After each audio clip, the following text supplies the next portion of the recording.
অঙ্গনবাড়ি কৰ্মী সহায়িকাৰ দীৰ্ঘদিনীয়া দাবিৰ ভিত্তিত 17 চনৰ পৰা আমি আন্দোলন কৰি আহিছো। চৰকাৰে বিভিন্ন কামত নিয়োগ কৰিছে। এই ক্ষেত্ৰত চৰকাৰৰ BLO NRC polio Orunodoi Ayushman Bharat অতিৰিক্ত কামত খটুৱাই তাৰ বাবে অতিৰিক্ত কামৰ বাবে মাননী বৃদ্ধিৰ প্ৰস্তাৱ আমি উত্থাপন কৰিছিলোঁ। বহুকেইবাৰ স্মাৰক পত্ৰ দিয়া হৈছে।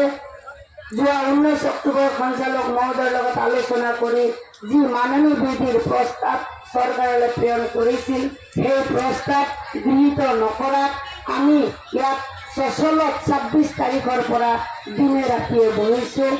এই আন্দোলনৰ প্ৰভাৱত সন্মানীয় মন্ত্ৰী মহোদয় অজন্তা নেওগ বাইদেৱে আমাক নিমন্ত্ৰণ কৰিছিল। যোৱা 3 তাৰিখে আমি আশাৰে বাট লৈ আমি গৈছিলোঁ যে আমাৰ সেই প্ৰস্তাৱ মাননী বৃদ্ধিৰ প্ৰস্তাৱটো আমাক গৃহীত কৰি ঘোষণা কৰিব।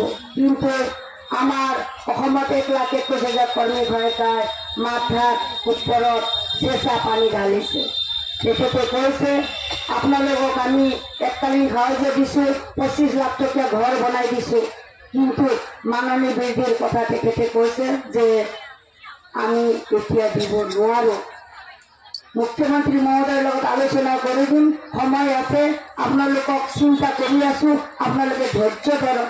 কিমান বছৰ ধৈৰ্য ধৰিব লাগিব আমি প্ৰশ্ন কৰিছিলোঁ যে 1 মাহ 1 বছৰ কেতিয়া কিমান তাৰিখলৈকে ধৈৰ্য ধৰিম। তেখেতে নাই মই এতিয়া ক'ব নোৱাৰোঁ, মুখ্যমন্ত্ৰী মহোদয়ৰ লগত আলোচনা কৰিয়ে কম। হয়তো নিৰ্বাচন আহি আছে, নিৰ্বাচনৰ পিছত আমি চিন্তা চৰ্চা কৰিম, নহ'লে 2 বছৰো লাগিব পাৰে। ঠিকে আছে, বাইদেউ তেনেকুৱা বিপৰীত মন্তব্য হোৱাত আমি হতাশ হৈছিলোঁ আৰু মন্ত্ৰী মহোদয়ক আমি কৈছোঁ, বাইদেউ আপুনি সচলত আমি যি কেইগৰাকী বান্ধৱী ইয়াত ৰৈ আছে, আপুনি একবাৰ সচলত গৈ মাত দিব, এবাৰ দেখা দিব এই অঙ্গনবাড়ী কৰ্মী সহায়িকাক। কিন্তু তেখেতে একেবাৰেই নাকচ কৰিলে, ন মই যাব নোৱাৰোঁ। বিভিন্ন মিডিয়া থাকিব, আমাক উলট পালট কৰিব, গতিকে এই ক্ষেত্ৰত মই যাব নোৱাৰোঁ। আমাৰ কমিশনাৰ আছে, তেখেত যাব, তেখেতসকল আহিছে। আমি এই আশাৰে বাট চাই থকা অঙ্গনবাড়ী কৰ্মী সহায়িকাৰ ওপৰত যি মাধমাৰ কৰিলে, আমি মৰ্মান্তিক।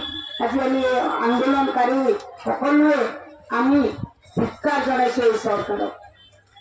আমি কিন্তু এই কাৰ্যসূচী আমি কিন্তু চলাই যাম যেতিয়ালৈকে চৰকাৰে দাবী আদায়ৰ প্ৰস্তাৱ চৰকাৰীভাৱে গৃহীত কৰি ঘোষণা নকৰে, তেতিয়ালৈকে কিন্তু আমাৰ বান্ধৱীবিলাকৰ মতামত আমি ধাৰাবাহিক হিচাপে এই কাৰ্যসূচী চলাই যাম। তেখেতসকলে প্ৰচাৰ কৰিছে যে ইয়াত ৰাজনৈতিক আহিছে, ৰাজনৈতিক কৰিছে, পাৰ্টিগত। আমি কোৱা নাই, কাকো মাতা নাই, ইয়াত আমি ৰাজনৈতিক হিচাপে কৰিব বিচৰা নাই। যদি তেওঁলোকে ভাবিছে তেনেহ'লে পৰৱৰ্তী সময়ত আমি চিন্তা কৰিব লাগিব। বান্ধৱীসকল, আমি চৰকাৰক আমি আজিৰ তাৰিখতো আমি সময় আছে যাতে তেখেতসকলে এই অঙ্গনবাড়ী কৰ্মী সহায়িকাৰ চিন্তা কৰি তেওঁলোকে এই প্ৰস্তাৱটো গৃহীত কৰে।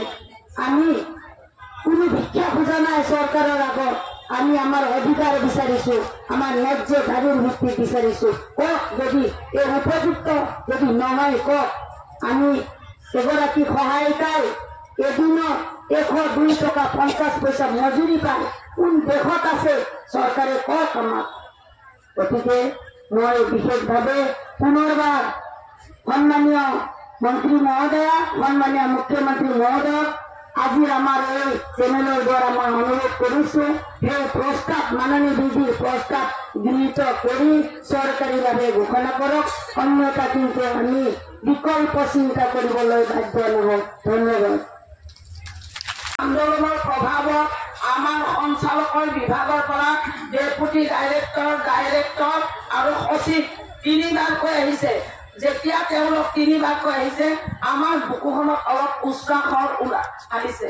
কিয় আহিছে কি জানি আমি পাওঁৱে, কাৰণ ইমান কষ্ট কৰি দূৰ দূৰণিৰ পৰা শদিয়াটো ধুবুৰী RBL ডিমা হাছাওৰ পৰা আদি বান্ধৱীবিলাক আহিছে বুকুত আশা লৈ পেলাই। গতিকে ভাল লাগিছিল আৰু তেওঁলোকে প্ৰস্তাৱটো দি গৈছিল যে আপোনালোকক মাতিছে অজন্তা বাইদেৱে, কিন্তু অতিশয় দুখিত আমি অজন্তা বাইদেৱে মাতিছে এই কথাটো সঞ্চালকালয়ৰ পৰাহে আহিছে।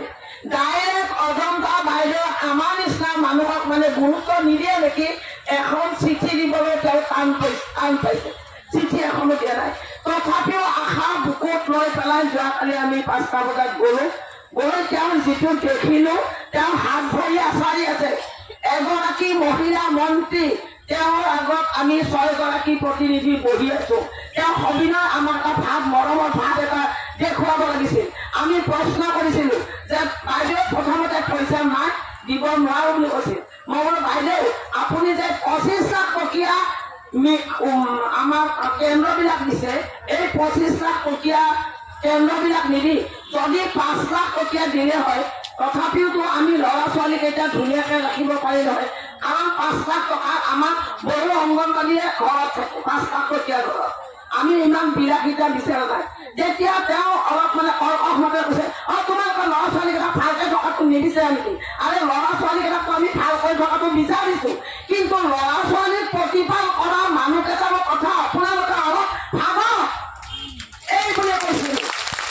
তাৰপিছত তেওঁ নোৱাৰো বুলি কোৱাৰ পিছত আমাৰ ছেক্ৰেটাৰী প্ৰমুখে যিকেইগৰাকী গৈছে তাত ময়ো আছো। মই কৈছো ঠিকে আছে বাইদেউ, আপুনি যদি দিব সঁচাকে নোৱাৰে তেতিয়াহ'লে আপুনি এইখিনি কথা আমাৰ সমবেত ছোৱালী আন্দোলনকাৰী ছোৱালীবিলাকৰ আগত কৈ আহক। যদি আপুনি এইখিনি কথা কয় তেখেতসকলে মানিব হয়তো, আৰু যদি আপুনি নাযায় তেতিয়াহ'লে ইয়াৰ পৰা যোৱাৰ পিছত সিহঁতে আমাৰ চুলি ছিঙি দিব। তহঁতে মন্ত্ৰীৰ লগত কি আলোচনা কৰি আহিবি, পিঠি ফালি দিব, গতিকে আপুনি ওলাওক। তেতিয়া তেওঁ উপায়ন্তৰ হৈ মানে কমিশ্যনাৰক পঠাইছে, আমাৰ বিভাগৰ কমিশ্যনাৰ। তেওঁ আহি কিনে অসাৰুৱা কথা কেইটামান কৈ দিছে। একবিংশ শতিকাই কেতিয়াবা হাত বাউলি গুচি গ'ল। এই একবিংশ শতিকাত আজি নাৰীৰ সবলীকৰণ গুণ গোৱা আমাৰ মন্ত্ৰীসকলে এই সকল নাৰীক এনেকৈ মেলি দিছে। এওঁলোকে আমাক কাম কৰা যন্ত্ৰ খাটিছে, যন্ত্ৰ। আমি যন্ত্ৰৰ দৰে কাম কৰিব লাগে, আমি এনাৰ্জি কৰিব লাগে, আমি জেল কৰিব লাগে, আমি পলিঅ' কৰিব লাগে। ৰাজহুৱা সভা সমিতিবিলাকত আমি গৈ উপস্থিত হ'ব লাগে, PMCM প্ৰগ্ৰামবিলাকত আমি চাউলে আশা কৰিব যাব লাগে। এইখন দেশত চৰকাৰৰ এয়া নিয়ম।